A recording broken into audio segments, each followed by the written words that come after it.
what's up y'all? We're gonna do a visit of my old gaming rig and we have mail time.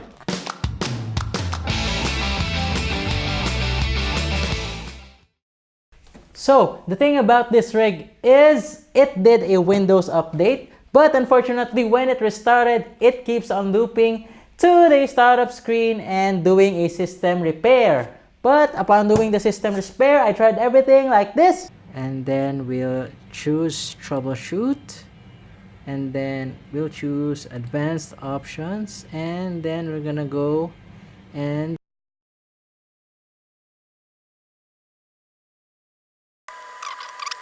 again like this. And another one like this. 5 files copied, and then I'm gonna press exit. It doesn't.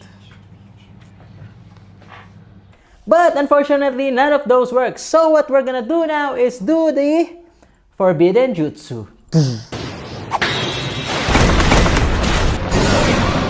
We're gonna take the hard disk, plug the hard disk on my PC, get the files, plug it again here, and reinstall Windows 10. But before we can do anything with this PC, we need to clean it up. Halika na, ang buhay ay gawin nating masaya. Kalimutan ng problema, ang manobela. Hawakan mo at tayo'y maglalakbay sa kung saan. So, the case that I'm using here is the Corsair Spec 01. I bought it last 2015. As you can see, it has 2 built-in fans. And it's nice. It's a nice case. Daan, patungong tagumpay, sama-samang abutin, di ka dapat malumbay. Higit sa lahat, mas mabuti pa, makinig ka ng musika. Cable management. So, since the Corsair Spec 01 has a bulk cut over here that can house all of your wires, I didn't do proper cable management. What's the purpose of this, right?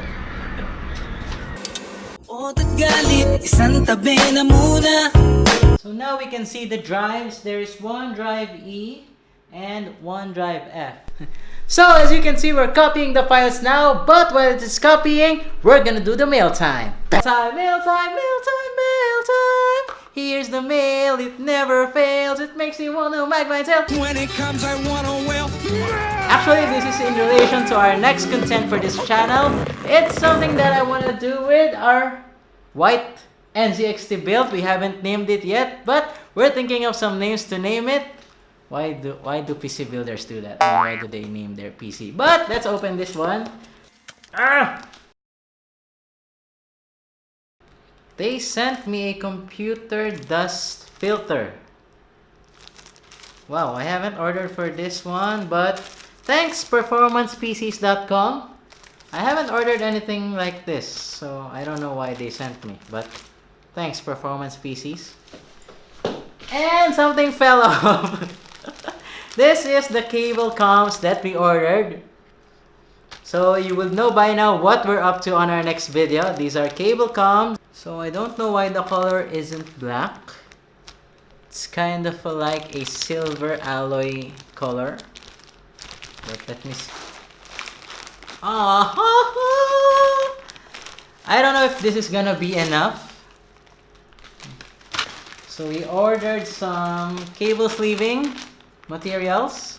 We have this PTE white, PET white, and a PET black. We ordered 25 feet of inch. And we were just gonna cover the secret. See on the next video. Mini fit pin.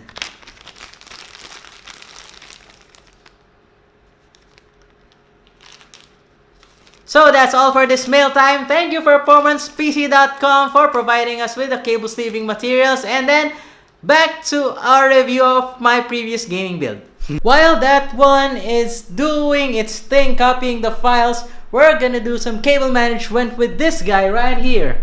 So as you see, I did a very poor job in doing the cable management 5 years ago, but fear not, we have learned, and let's see how we're going to do.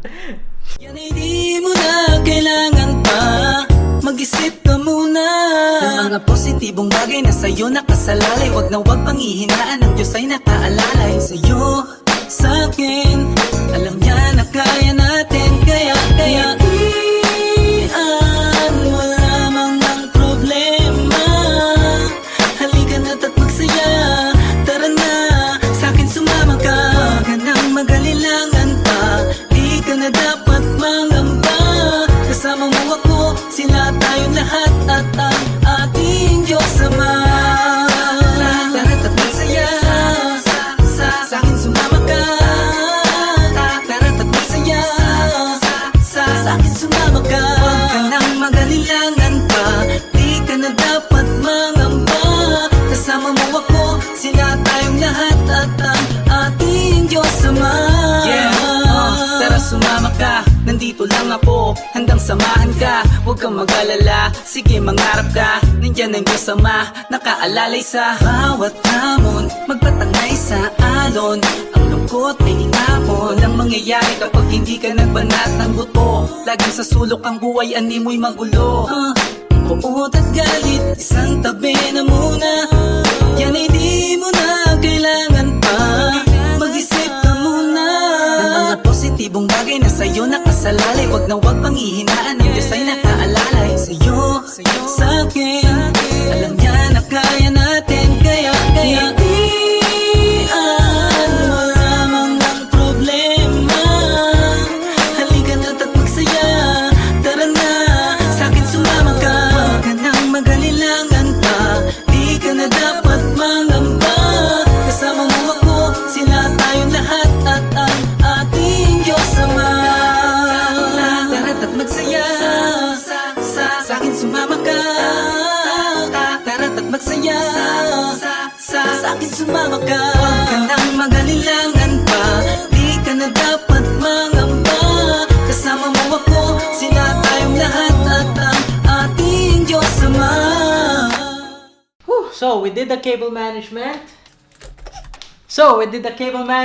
For this system, as you can see, before and after. Wow! Kasama mo ako, sila tayong lahat, at ang ating Diyos Ama. Iyan mo lamang ang problema. Halika na't at magsaya, tara na, sa'kin sumama ka. Huwag ka nang mag-alilangan pa, di ka na dapat. So we're done installing Windows and we're setting the system up. But I'm curious how this 5-year-old system will perform in terms of the games that we have today. So we're installing games. By the way, this is rocking a GTX 760 and an Intel i5 4690K. With that said, let's see how it performs on games.